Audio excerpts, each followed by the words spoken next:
All right, here we go. Moe Gangat, our resident lawyer, who's here to break down all the various cases that are happening in hip hop right now. Welcome back to Vlad TV.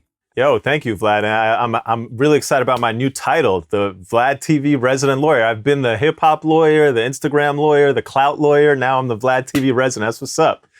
There you go. Another trophy to put on that case. Yes, sir. Okay, well, let's get right into it. And I think the first thing we should talk about is Pooh Shiesty. Because from what I understand, Pooh Shiesty's trial was supposed to start today, but then I heard that he's actually pleading guilty. So before we start in terms of what's happening, what exactly has he been facing? I was going to go to that trial. It was starting today. And the reason why I was going to go to that trial is because I've referred to Pooh Shiesty as the #1 draft pick. He was the hottest, I think, young up-and-coming rapper. He had that Back in Blood song. And for me, when I saw that this guy is going to trial with the charges that he had, federal charges, there's a Hobbs Act violation, which basically means that you're using guns across state lines or in a manner that affects interstate commerce. I'll explain to you what that is in a second. And then there's assault with a deadly weapon, and then there's using a weapon in furtherance of a narcotics transaction. So basically they said that, he had guns on him he wasn't supposed to have on him. He shot somebody, and that he was selling drugs using these guns. So when you put all that together, what you got is one of the hottest up-and-coming rappers basically facing life. I mean, he was going to face 20 to life, and that's crazy. And he was going to go to trial. I had to be there. But last week, I think it was Thursday, he informed the court that he was going to plead guilty. And not just Pooh, there were 2 other co-defendants in that case. And both of those co-defendants have also said that they're going to plead guilty. So all 3 guys are pleading guilty. I mean, people know this story. There's video down in Florida, and the surveillance camera, I think it was like of a neighboring parking lot or an apartment complex, shows you what happens in this parking lot where there's a slime green McLaren that Pooh pulls up in. There's another car next to Pooh, and then there's a car with the 2 victims in it. And you can't really see exactly what's going on in the video, but you take the video, according to the cops, if you take this video, you take this McLaren, and you take this man's Instagram posts, the whole story comes together and comes into focus. And what happened here is you can see very clearly Pooh shoots somebody in the ass, takes some shit out the car, drives off. Long story short, he's pled now. And what he's pled to, Vlad, are federal Hobbs Act violation, assault with a deadly weapon, and using a gun in furtherance of a narcotics crime. Those are not small slap on the wrist types of crimes. My guess, this is just a guess, Pooh is going to do over 5 years. Pooh might do more than 10 years. Wow. Wow. Wow. The only thing Pooh has going in his favor. Now, remember how this all unfolded. This was a state court case. This was just Florida state prosecutors on him for this case. He was probably thinking, there's serious issues with these victims. They're there allegedly selling drugs. Now we've also learned that one of those victims has been indicted in a federal fraud case. So that when you first look at this case, you're in state court, you got state prosecutors, you've got, 2 other co-defendants who may have been more responsible than you, and maybe they're aligned with you and they're going to say they did stuff, and maybe you can say you didn't do it. And you've got victims who are drug dealers and who have these issues. Okay, you can fight that case. But then what happens, Vlad? He gets into another incident at a nightclub where somebody gets shot. And they say Pooh shot that person. It was a security guard. So now he's got 2 open cases in state court. And what that does is the feds will start taking a closer look at this guy.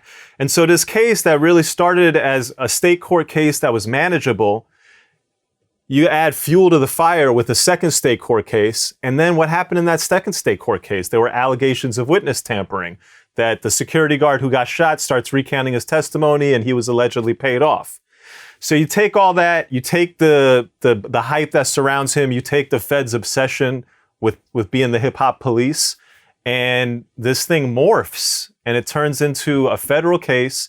They use something called the Hobbs Act. The Hobbs Act is a federal law that federal prosecutors use to take wholly state crimes. This just happened in the state.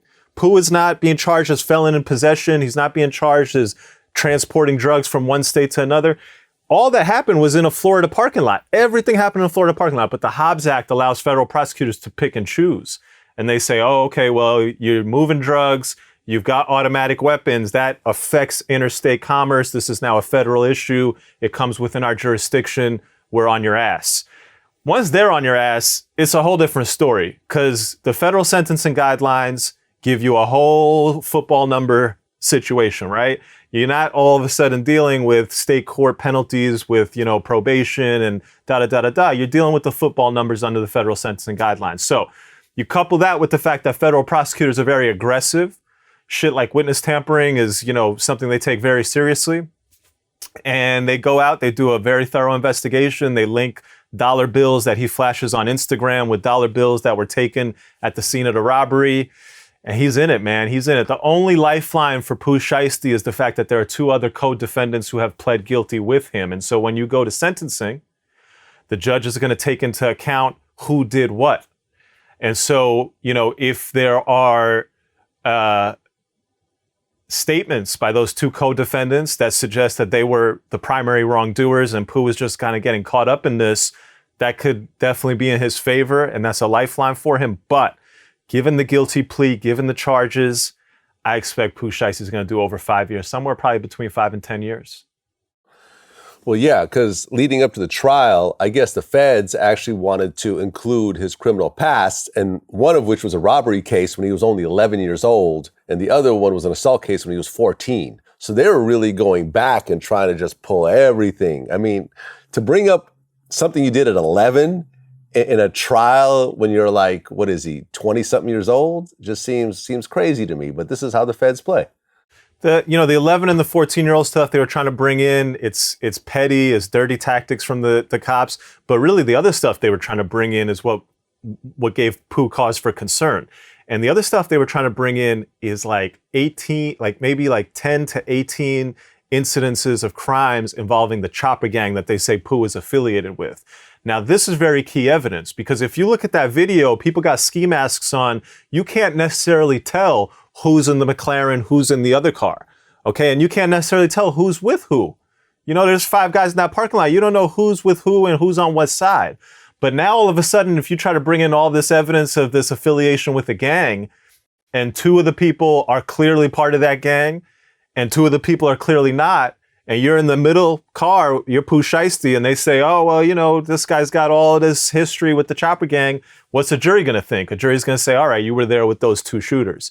So that past evidence from when he was 11 and 14 was a dirty tactic, but the stuff that was really problematic for him was the evidence they were trying to bring in that was going to show his affiliation with Chopper Gang. Now, the judge never ended up ruling on what evidence was going to come in and come out, because he told the judge, I'm going to take a plea. Sentencing will probably be, I would say, early January. Yeah, it's crazy. As you were talking, I actually looked it up. He's only 21 years old. Crazy. So yeah. Flat, how does it happen? How does it happen that you give a 21-year-old kid the world, right? You give him a number 1 hit with Lil Durk. He had that other song with Jack Harlow, SUVs Black on Black. He's got a buzzing album. He's about to go on tour. How does it happen that you give that kid the world and he's still ready for all this gunplay? It's crazy. Yeah, well, I mean, if you've been living one way your entire life and suddenly your situation changes, sometimes it takes people a while to get used to that new situation.